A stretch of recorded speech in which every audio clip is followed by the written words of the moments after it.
Bonjour tout le monde, ici Benoît Savard, auteur du blog benoitsavard.ca et fondateur du mouvement LPG. Aujourd'hui, je vous transmets 3 raisons pourquoi les jeunes ne sont pas plus motivés à aller à l'école. La première des raisons, c'est qu'on met trop d'importance sur le fait de poursuivre ses études au lieu de poursuivre ses rêves.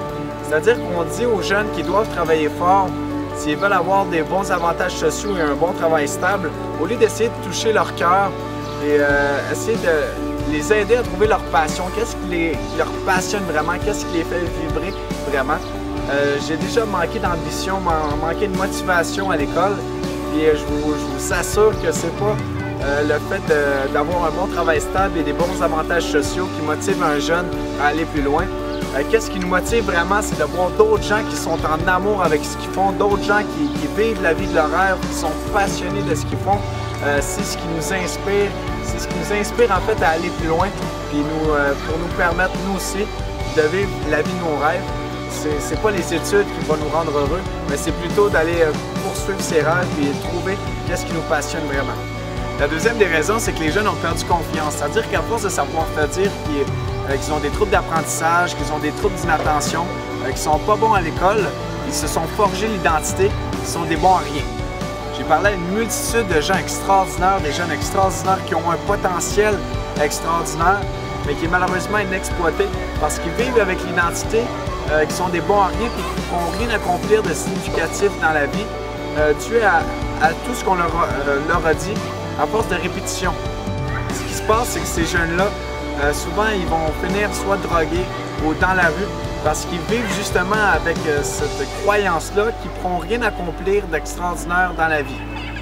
La troisième des raisons, selon moi, c'est qu'on met trop d'importance à la sécurité au lieu d'en mettre sur la liberté. C'est-à-dire qu'on voit la vie comme une course, qu'on espère se rendre jusqu'au bout, qu'il ne se passe rien dans notre vie, qu'il ne se passe pas de haut, qu'il ne se passe pas trop de haut. Des fois, on a peur d'aller trop haut, on a peur d'aller trop bas, on a peur de tout en fait, parce qu'on mise tout sur la sécurité. Mais selon moi, c'est important de voir la vie comme une aventure, peu importe ce qui se passe, des hauts, des bas, des échecs, des victoires, des aventures, peu importe ce qui se passe, c'est ce qui crée les plus belles histoires. Ma métaphore de la vie, c'est que je vois la vie comme une aventure, je vois la vie comme une histoire. Peu importe si j'ai des hauts dans ma vie, peu importe s'il se passe des bas, l'important c'est que je vais avoir une belle histoire à raconter quand je vais être vieux ou quand je vais être au ciel. Avec la radio, les nouvelles ou les gens négatifs autour de nous, ça nous crée une multitude de références qui vient bâtir notre croyance, qui vient forger notre croyance.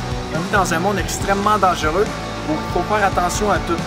Je crois qu'il est important de continuer à se rappeler qu'on vit dans un monde d'abondance, qu'on vit dans un monde extraordinaire, où il y a une multitude d'opportunités, où il y a des gens extraordinaires, qu'il y a des lieux extraordinaires, et de se rappeler qu'on est le créateur de notre vie. Donc, je vous remercie beaucoup tout le monde. C'était Benoît Savard qui vous dit « Poursuivez vos passions et ne vous imposez aucune limite ».